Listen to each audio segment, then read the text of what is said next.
views expressed on this program are those of the hosts, guests, and callers, and are not necessarily those of this station, its management, or other advertisers. You're listening to Transformation Talk Radio.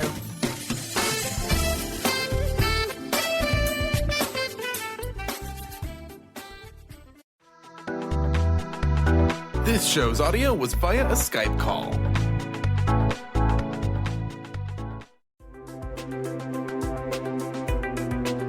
Welcome to Knowledge Book Radio with Marge Potasic. Marge was searching for the purpose of her life and the truth that would tie everything together to make sense of what was taught and what was happening on our planet, the fire that was creating all the smoke. Through many experiences, she was finally led to the knowledge book that provided all the answers. Marge is now talking about this gift to humanity on Knowledge Book Radio, so all can be united in peace, love, and harmony. This live call-in show at 1-800-930-2819 is amazing. So get ready to hear about the Knowledge Book. Here's your host, Marge Potasic.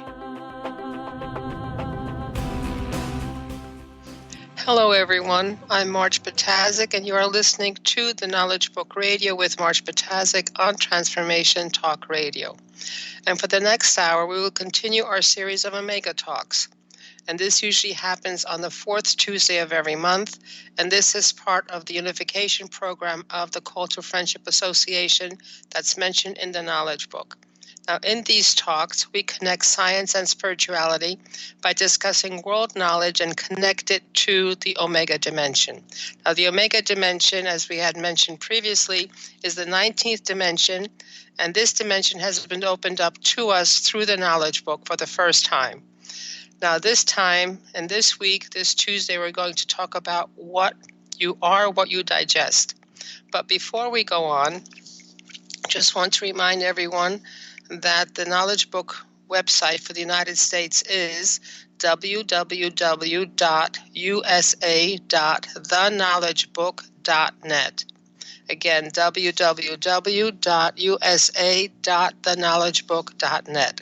The Turkish World Brotherhood Union website is www.dkb-mevlana.org.tr. Again, www.dkb-david-kite-boy-mevlana.org.tr.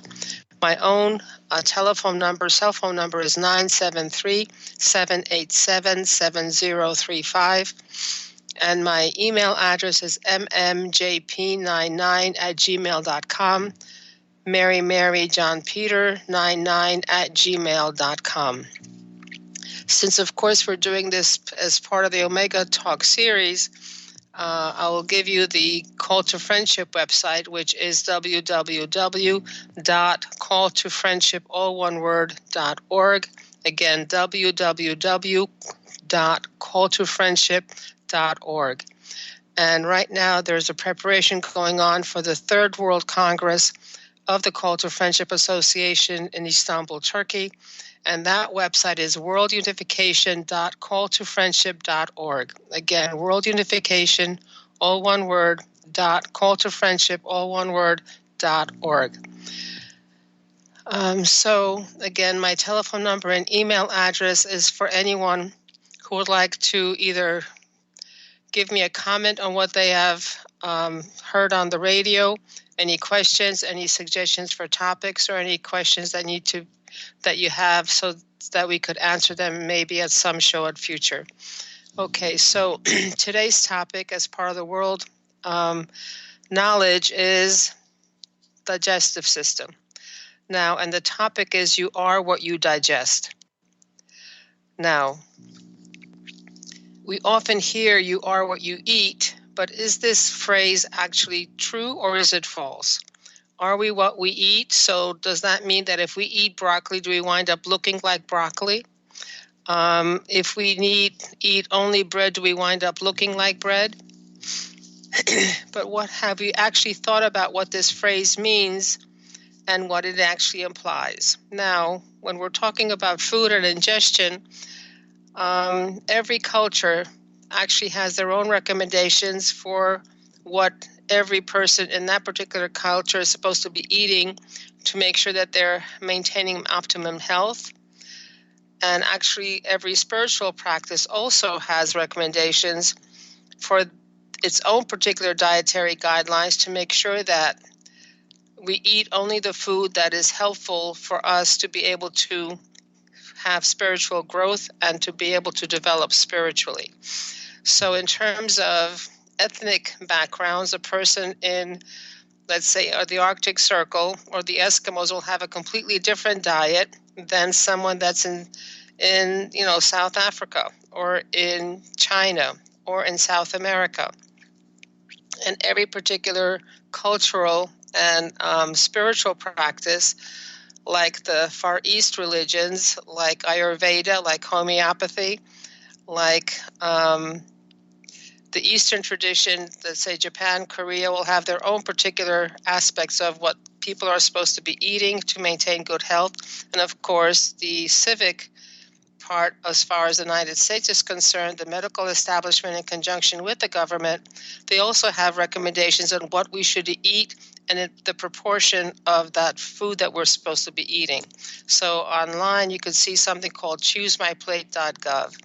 So that gives the dietary guidelines to make sure that we maintain optimum health. However, I have questions. I always have questions. Do we actually need to eat bone to have strong bones? Now, I don't know of anybody else, but somehow there is no way we can actually chew through bone to actually digest it. Do we need to ingest blood to have potent blood? And do we need to eat animal flesh to have a functional physical body? And another question that I have is, what actually happens when we eat nothing at all and still survive? And what happens to those individuals, those children, who only can eat one particular type of food? So I know of a case where the parents of an autistic child were frantically buying up the remaining packages of a particular brand of potato flakes because their autistic child can only eat that particular brand of potato flakes. And the company that was producing those flakes was going out of business, so they were trying to find all the packages that they could so that their child could actually eat. Now, what about those other children? Of course, I have family and friends whose one child actually only ate hot dogs. He refused to eat anything else, only hot dogs. There are children who actually can only eat pizza, and they refuse to eat anything else, or some different combinations of food that they will only eat at the exclusion of any other food. So the question also comes in as to what are the mechanisms by which what we ingest actually becomes our flesh, our blood, and our bones. This is where we come into the human digestive system. Now, if we eat a piece of broccoli, if we eat a piece of cheese, something has to happen to that food. It needs to be changed into smaller molecules, number one, and they need to be broken down into specific nutrients to be able to be absorbed into the blood and carried to cells throughout the body. Now, digestion itself can be defined as the process through which food and liquid are broken down into smaller parts so that the body can use them to build and nourish cells and to provide energy. Digestion itself provides specific steps, and it involves the mixing of the food, the movement of food through the digestive tract, and a chemical breakdown of larger molecules of food into smaller molecules. And digestion itself begins in the mouth, where food and liquids are taken in, and is then completed in the small and the large intestine. Now, the important thing is that the digestion of food actually happens in two phases. One phase is the mechanical digestion, and this is done through our mouths by chewing and churning food with our teeth, and the bonds that hold the food particles together are actually broken down physically through our bones and through chewing with our bones, with our teeth, Now, that's not a process that is done alone. This mechanical digestion is actually aided by starch-breaking enzymes in our saliva and continues on in the stomach with the help of acids. Now, the second phase of digestion is chemical digestion. We've broken down some parts into smaller pieces, and by the time our mouth gets finished with it, we produce what is called a bolus that is then swallowed. And the second part is the chemical digestion that takes place mostly in the small intestine, and this is a 20-foot long, about 20 feet, some have 22, some have 24 feet long intestines.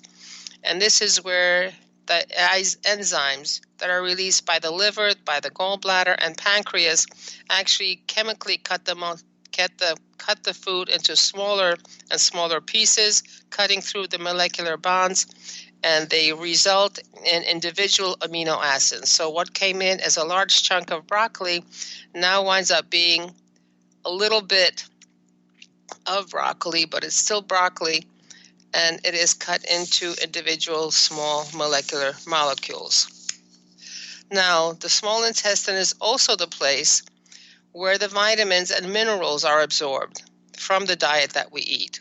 So if we have fat-soluble vitamins like vitamin K, vitamin A, vitamin D, and E, they are absorbed by simple diffusion along with the dietary fats. Now, simple diffusion means that these molecules are fat-soluble molecules. That means they dissolve in fats. And since our cells are actually encased in a double layer of fats, that means that vitamin can easily cross that lipid layer, that fat layer of the cell, and go into the cell to be able to be absorbed. However, water-soluble vitamins, such as vitamin B and vitamin C, need to be helped to be going across because, of course, water and oil do not mix. So water and fats do not mix. So getting across the barrier of lipids that is at the outside shell of the cell needs to be held by something else to go through that layer, through that lipid layer.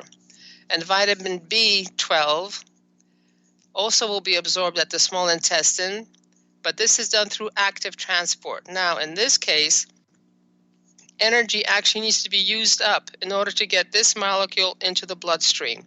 So you need to have enough energy in your body to be able to absorb and use vitamin B12.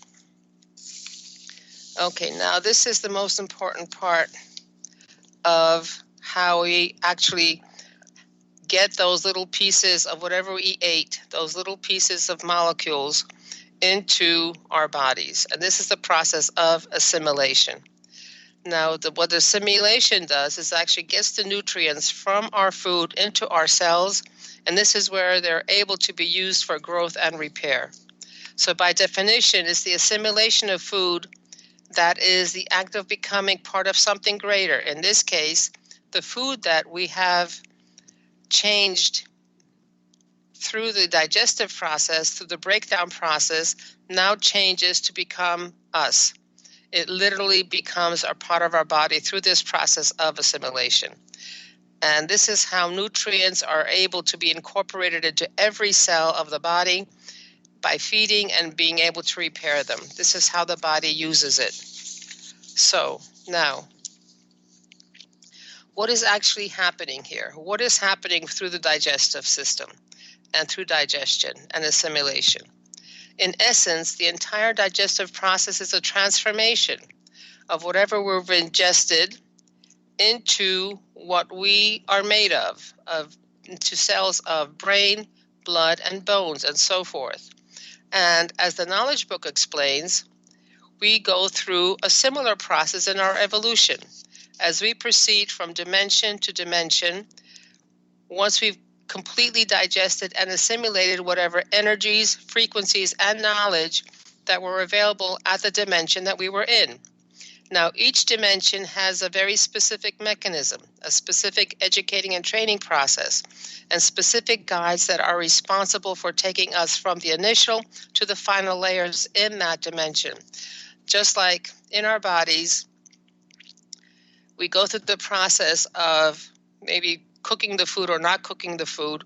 However, eating the food, going through the entire process of the digestive system, going from the mouth to the stomach, to the small intestine, to the large intestine, and finally, if anything that we haven't incorporated into our bodies is then released. Each dimension is like a digestive system. It takes someone who is at the beginning of that dimension, takes them, processes them through specific mechanisms, through specific training processes, and there are specific teachers or specific governors that actually take part of and are responsible for taking that piece, that person through that dimension.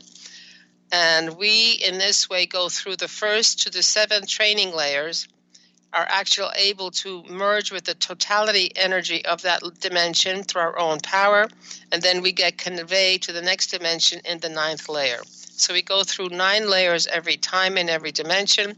1 through 7 are training layers. Then at the 8th level, at the 8th layer, we merge with the energy of that dimension through our own power. By that time we get our own power, be able to draw that in and merge with it, and then we get carried, we get conveyed, like being in an elevator. Going into the elevator, you get conveyed to the next dimension, and that's the 9th layer. So what are the implications of this whole thing? What have we covered? When you look at it from a bird's eye perspective, like the food that is ingested, we go through very definite steps of, number 1, preparation, number 2, processing through specific mechanisms, and number 3, there's a specific output at every step. So at each step, at each phase, there is a governing mechanism that controls and supervises the process.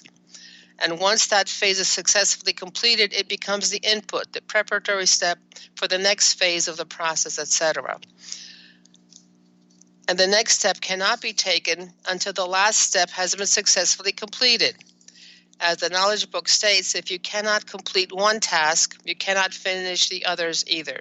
Because one has to be finished, one has to be complete in one task, in one layer, in one phase to be able to then be able to handle and be taken to the next dimension. The incomplete processing of any step then becomes the material that is eventually expelled, or in the case of the knowledge book, that material is forgotten. So if you've gone through the knowledge book, you're able to perceive and be able to understand and absorb certain energies and frequencies.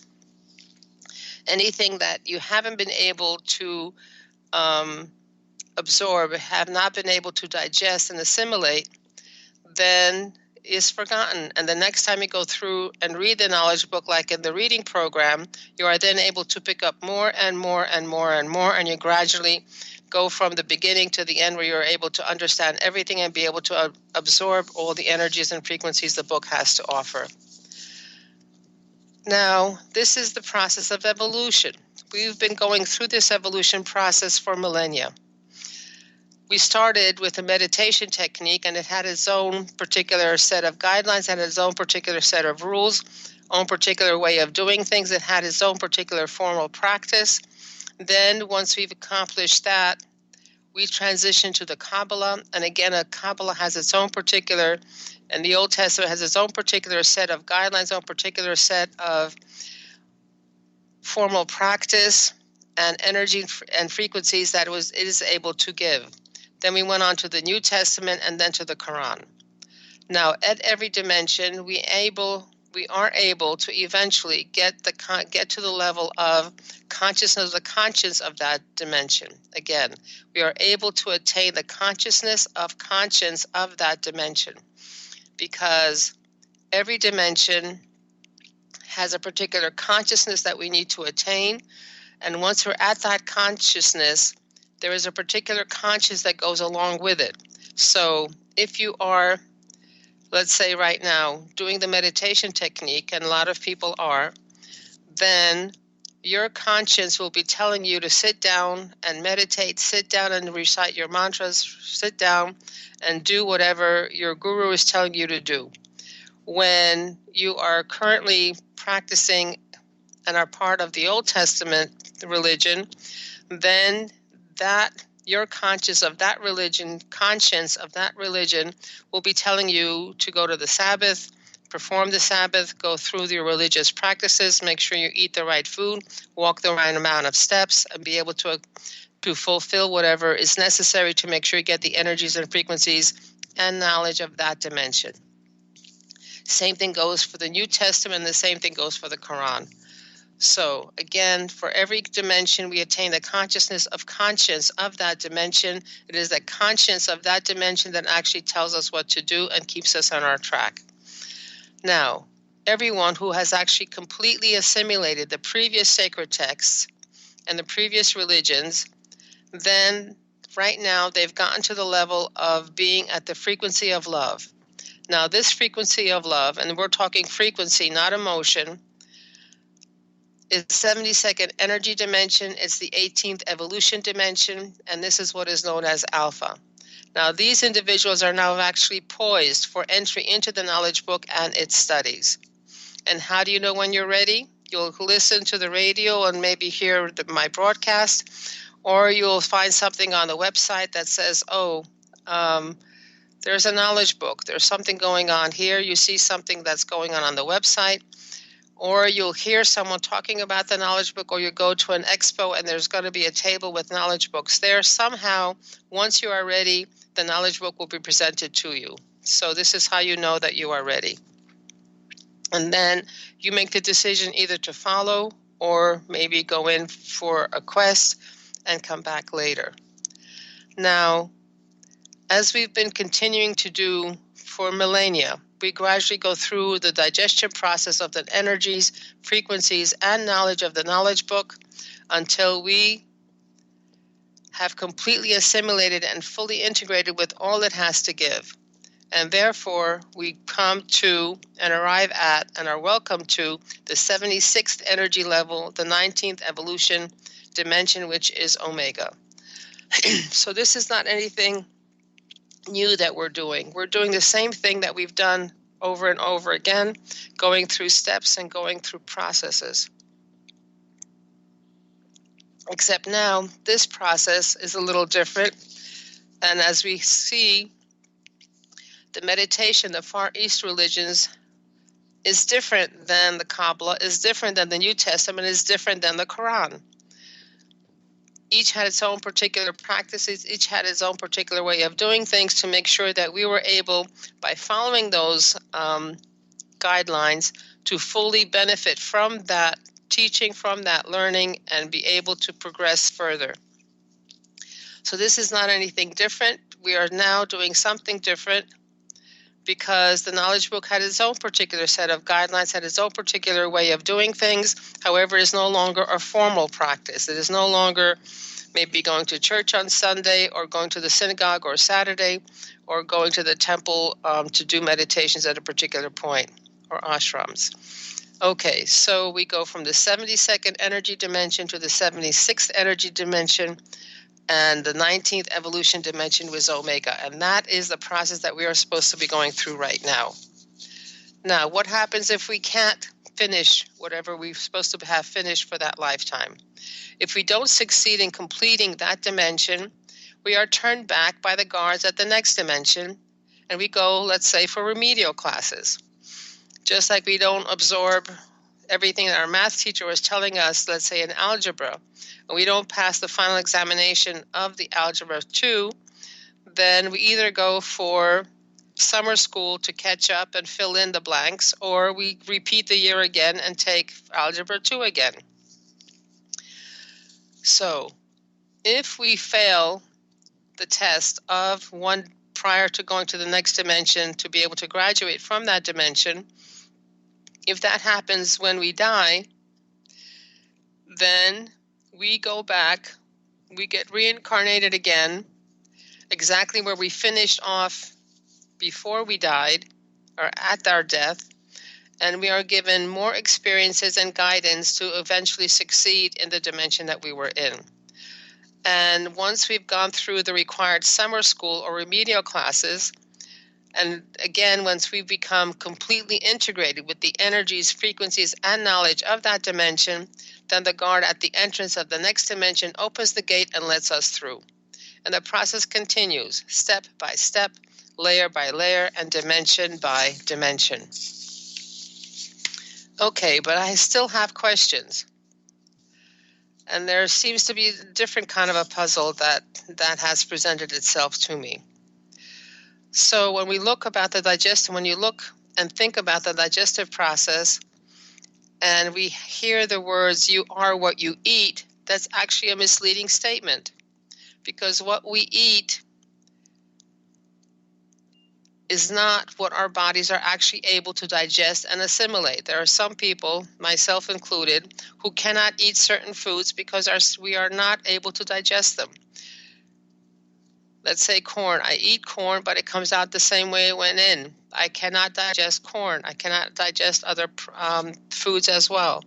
So you are what you eat is very misleading, because you are actually able, when you're actually able to digest and assimilate and make it a part of you, that's when you actually are able to use whatever you eat. So we may follow food guidelines, however, only those foods that we can process completely and are able to be utilized by the cells, and that will actually become what we are. So it's not you are what you digest, that's not what you eat, it's what you digest and assimilate will be closer to the mark. So, however, there seems to be something else that's going on. If we believe whatever the medical establishment tells us and whatever guidelines are being given to us, that we need a certain chemical mix to survive and to grow and to thrive, how can children live and grow on a mono-food diet?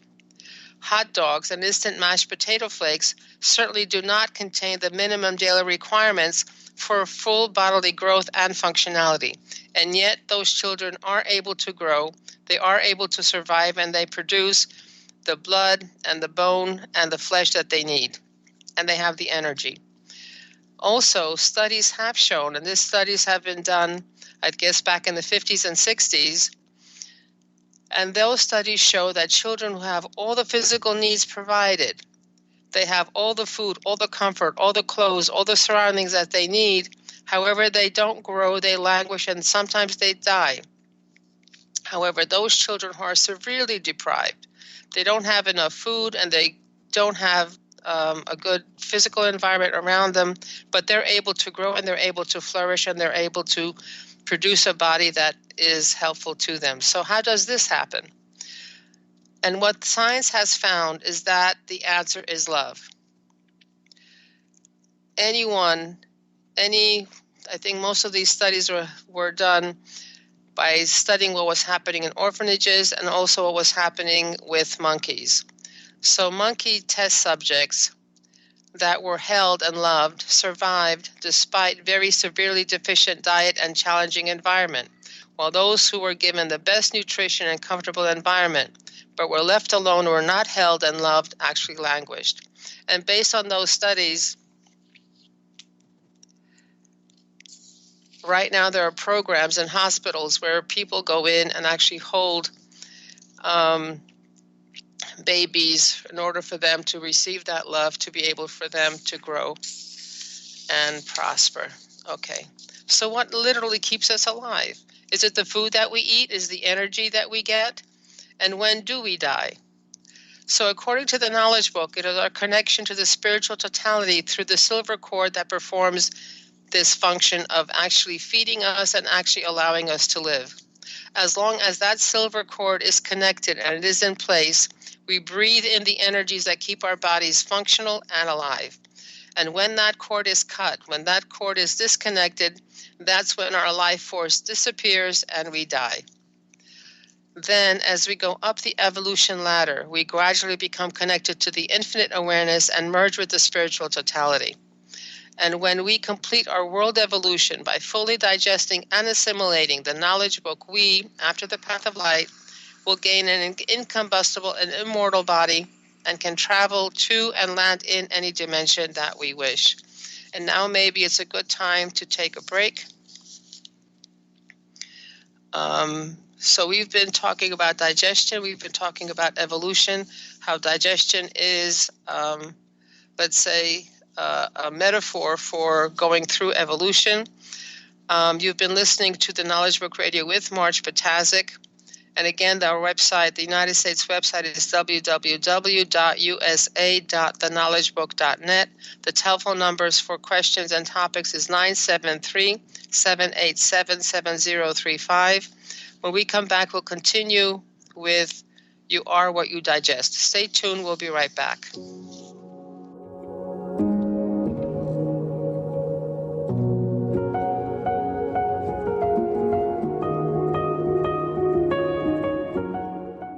The Truth is Funny. Shift Happens with Colette Marie Steffen is excited to welcome Karen Benton as a monthly guest host. Tune in on the third Wednesday of each month at 8 a.m. Pacific Time to regain confidence and trust in your capacity to create change in your life, your health, your family, and your well-being. Karen Benton is a mother, nurse practitioner, certified body talk practitioner, Franklin Method instructor, and owner of Limitless Living LLC. For more information about Karen, visit KarenBenton.com.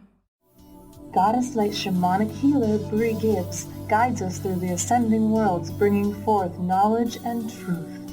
As a light creator, she is here to provide new information needed at this time in our evolution. Join Bree as she shares messages from guides, spirits, ascended masters, goddesses, and more. Tune in Thursdays at 3 p.m. Pacific for the Dr. Bree Show, The Goddess Emergence, and live the authentic life. Tap into the wisdom of animals, angels, and masters with Darcy Pariso on Animal Soul Wisdom Radio. Tune in monthly as Darcy brings insights on how to better understand and deepen our relationships with animals. Working with light and pureness of ancient techniques, Darcy, healer, animal communicator, and medium, is here to guide you through this process and provide inspiration to move forward. For more information about working with Darcy, visit darcypariso.com. To find answers to life's questions, you need to look within yourself. Dr. Glenna Rice brings your questionable conversations on Transformation Talk Radio each month. Tune in each month for insight into how you can live up to your full potential. Dr. Glenna is a physical therapist, certified Access Consciousness, and Access Body Class facilitator. How does it get any better than this? For more information on Dr. Glenna Rice and her work, visit glennarice.com. Are you feeling stuck in unhealthy habits, toxic relationships, or low self-esteem? Do you crave a healthy relationship filled with inspiration? You might just be on the verge of attracting your soulmate. Tune in each month to The Laura Richer Show, where dating coach Laura Richer and co-host matchmaker Peggy Bennett share tools for using your dating breakdown for a relationship breakthrough. For more information, visit richerhealinghypnosis.com. What is a brilliant culture, and how do we create them? Why are they important? Claudette Rowley has created a breakthrough 5-step process to help you align your culture with your business strategy for exceptional results. Looking for a culture that drives organizational excellence? Listen to Cultural Brilliance Radio, the second and fourth Friday of each month at 10 a.m. Pacific and 1 p.m. Eastern on Transformation Talk Radio. To learn more or work with Claudette, visit culturalbrilliance.com.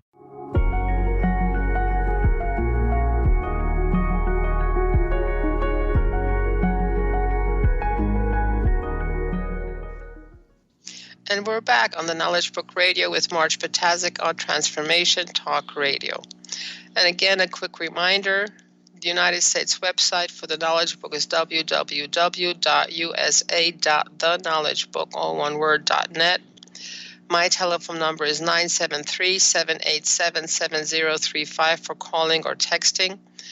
And email is mmjp99@gmail.com. Again, Mary John Peter 99@gmail.com. Now, the Call to Friendship website is www.calltofriendship.org. And of course, the Congress website for the 2019, June 21 through 23, is worldunification.calltofriendship.org. Okay, and of course, any questions, any comments, any topics, any points of discussion you would like to cover are more than welcome. Just email that to me or text me or call me. be more than happy to talk to you. And then we're going to cover right now a little bit more in detail what actually happens in the digestive system. What we've covered previously was giving you basically an overview of what is happening and how it's happening, but with a broad stroke. Now, the process is already laid out for us. We have a digestive system that's laid out for us. However, does it happen instantly? No, it does not. There is work that's involved. In order to be able to ingest the food, we have to eat it, we have to bite it, we have to chew it, we have to produce something that's called a bolus, which is then passed on to the stomach. Now, if we think that what we swallow is automatically just dropped into the stomach, that's not the case. We have something called the esophagus, and that esophagus has basically got muscles all along the entire length of the esophagus from the throat to the stomach. And it's as if you were squeezing that esophagus actually squeezes the food down into the stomach. It doesn't just drop into it. There's work involved in getting that food from the mouth, besides the swallowing, into the stomach. The stomach itself has three kinds of muscles. It has horizontal muscles, it has longitudinal muscles, it has transverse muscles. So the stomach is actually changing shape, working. It is all constantly flexing this way, the other way, and to make sure that those acids that are in the stomach are actually mixed with the food. So there's work that's involved in there. Then we go into the small intestine, which actually is in three parts. The duodenum, and let me see, I have forgotten. But anyway, bottom line is there's the small intestine. Okay, so small intestine has three parts. And again, in this place, the stomach has these acids, and the small intestine also has helpers. And the small intestine also has muscles. And those muscles, again, are horizontal and transverse. And again, that food is squeezed, that food is actually mixed, so the stomach is actually working. This is not a passive process. Well, all of a sudden, food comes in at one end and just comes out on the other. There is very much a lot of work that is being done in terms of mechanical work. The stomach, the muscles of the stomach, the muscles of the small intestine are actually churning and moving the food around. The small intestine actually also has a very large surface area. It's 22 feet long. But if you would take this, it has got little what are called villi, little like pencil-like structures, finger-like structures on the walls. And if you take that surface area of all that villi, it's like the size of a tennis court. So it's a lot of surface area where the muscles of the small intestines are actually able to move whatever's food they have in them around to be able to get them in contact with the blood vessels, so those molecules are actually absorbed. And you have the duodenum, you have the jejunum, and you have the ileum. And each one of these has three sections of the small intestine have very specific functions. So just like we're going through each dimension, and each dimension has its own particular function, its own particular education and training system, own particular energies and frequencies. In each section of the small intestine, they have a particular job, they have particular chemicals get mixed in with the food to break it down any further. So every part has a specific function, and every part has its own particular role to play. Then, of course, we go into the large intestine, where a lot of the water is absorbed. Large ions are reabsorbed back into the blood. And, of course, anything that is not digested and is not assimilated actually gets eliminated, goes into the rectum, and goes out through the anus. So at each point of the game, there is a particular way of doing things. There is a particular process that is gone through. And there are separate players. There are different helpers along the way. So the stomach, of course, has its juices of bile coming in from the liver. And there is help that's coming in. Liver provides the bile, the liver provides the gallbladder, and the gallbladder comes in with a specific enzyme, the specific chemicals to break down the food in the stomach. And once the stomach contents at this point become chyme, and chyme then becomes the input for the small intestine. So what food came into the stomach became a bolus. The bolus that then becomes when it goes into the stomach, becomes the input for the stomach, and then the stomach turns that into chyme. And whatever chyme is produced by the stomach, the product of the stomach is the chyme, that becomes the input for the small intestine. And then, of course, as it goes down the small intestine, each section has its own particular processing, and whatever process it goes through now becomes part of the bloodstream.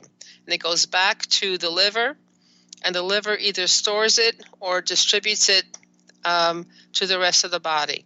And the rest of the body, through the bloodstream, is able to then either passively, it will go across from the blood into the cell, either passively through diffusion or through active transport, where work actually needs to be done and energy needs to be expanded in order to be able to incorporate that particular molecule into that particular cell. And each particular cell has its own particular needs, which means that becomes the governor of what is able to take in. So the bones that produce the blood actually need very specific nutrients. It needs, of course, the amino acids. It needs iron to be able to produce a blood molecule. There are separate kinds of cells that happen in the brain. So the brain, again, becomes a governor of what kind of molecules it accepts, what kind of amino acids it accepts in order for the brain to produce a brain cell. Same thing goes for the rest of the body. A muscle needs a particular type of molecule in order to be able to build itself. At every point, if you could also liken that to have a little particular subdimension, those steps that are going through in every dimension, so that could also be seen as guards of that dimension.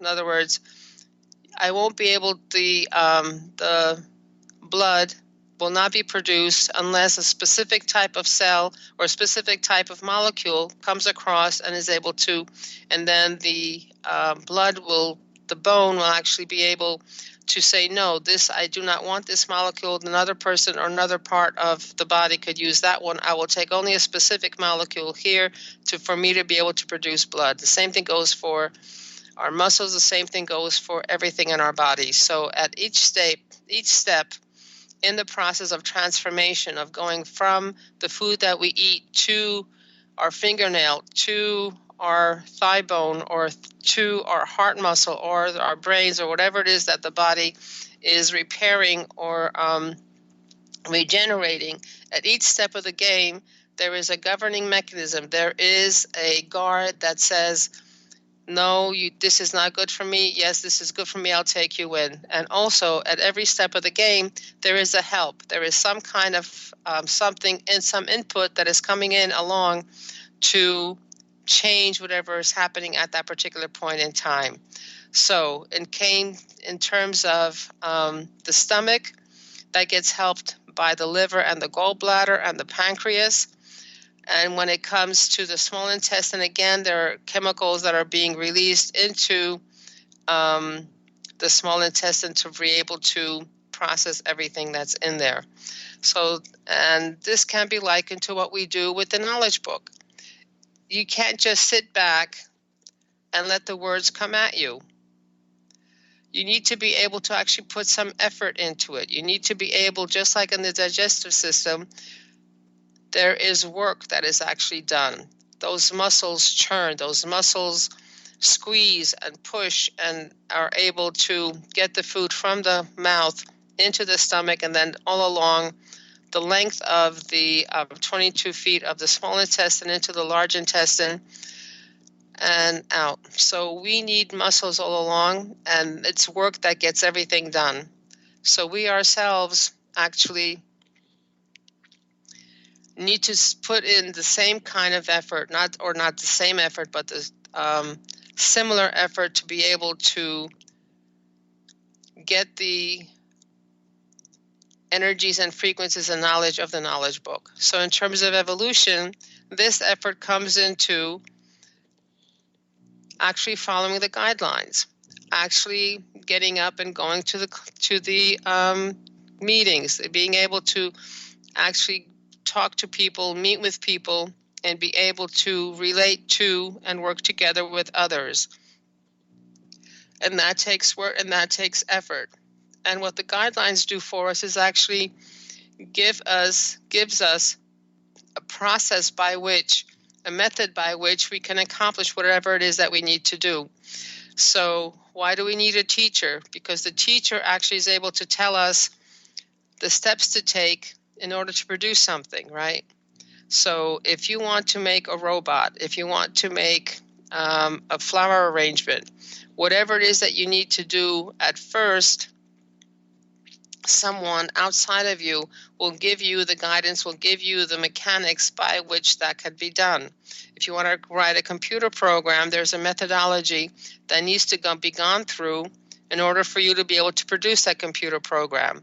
If you're working and computing for a website, is different than working and computing for, let's say, a banking process that runs on a different kind of a computer. If you're producing applications for a cell phone, they're going to be different than the applications that are, let's say, on a CRT in a bank.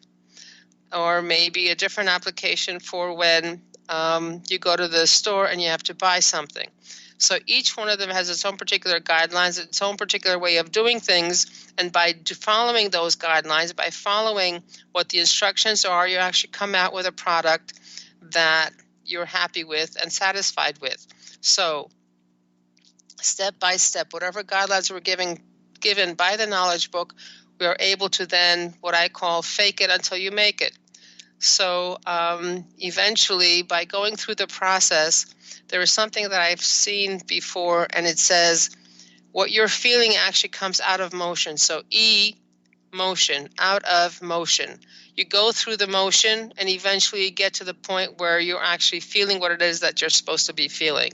So if you're hugging someone, eventually that feeling of love will arise, because that feeling of hugging, that motion of hugging, will produce that emotion. That actually has been tested, and people have done experiments on this. So again, fake it until you make it. And we gradually learn to work with people, work together, work things out. And through the process of analysis and synthesis, we're able to test things out, work things out, understand things eventually. So in the process of actually digesting whatever the knowledge book gives us, as long as our frequency is at the level of the words that we are studying or we are reading, then we will immediately grasp that knowledge. There's no way out. As long as you're at the frequency of those words, you will know what you have read. You will not have forgotten what you have read. And that frequency arises from your evolution. The higher you are at your evolution level, the greater your evolution level, the higher you are on the evolution ladder, the more you will understand, the more you will retain, and the more energies and frequencies the knowledge book is able to give to you. So how do you know where you are on that evolution level? It depends what's guiding you. Is it coming from ego, or is it coming from your essence? If it is your ego driving you, then you're lower down on the evolution level, on the evolution ladder. When you're working from your essence, then you see the other as God. You see the other as an essence, not anything else. You see the other as being you, being a different part of you, as someone not that strange, that's something that you exclude, something that you judge, that's something that you differentiate. It is someone that you welcome you and accept as they are. So it depends. You can tell by yourself where you are and how you are on the scale of evolution as to how your ego or your essence is driving you. So this is what's going on. Now, so at every stage of the game, there are helpers, there are guides that are helping us and are able to teach us what to do. So initially, We have people who are external to ourselves. We'll have gurus, we'll have meditation teachers, we'll have priests, we have rabbis, we have whatever teacher on the external level there is. And every religion, every culture has their own particular set of teachers, and we follow those from the outside. Eventually, we get to the point of the knowledge book, we ourselves become our own gurus. So as long as we are following our essence, as long as our essence is connected to the spiritual totality, and that essence is separate from ego and is not working according to the ego drives, in other words, you're helping others as opposed to keeping everything for yourself, then you are able to succeed. And then we no longer need those external teachers, because it is our essence, it is our conscience that become our guides. And we're able to connect with the logic, connect with the frequency that will tell us what to do at that particular point in time. Because when you think about it, a particular action may produce good results on one occasion, but be completely contrary to what is needed at another occasion, right? Someone who is always asking you for money, yes, it's very nice and very altruistic to give that person money. However, if that person who you're giving the money to becomes totally dependent on you and only comes to you for money and is not learning how to be responsible for themselves and maintain themselves and be responsible for and be able to produce whatever money that they themselves need to have in order to survive, then you're actually limiting their evolution. You're stopping their evolution. You're not allowing them to grow. So even though giving someone money in one instance may be a very good thing to do, however, in another instance, it may not be a very good thing to do, because you're stopping their evolution. You are not allowing them to grow. You're not allowing them to go through the life lessons to be able to support themselves and be responsible for themselves. Okay, so this is where our conscience then becomes our guide as to what to do in a particular situation. Because there is really no right and wrong as far as what to do in a particular situation. That is governed by our conscience. And our conscience is connected to our consciousness. And consciousness is whatever dimension that you are in. So, and step by step, we go from dimension to dimension to dimension. And at every dimension, we have guards, we have guardians, and we have teachers.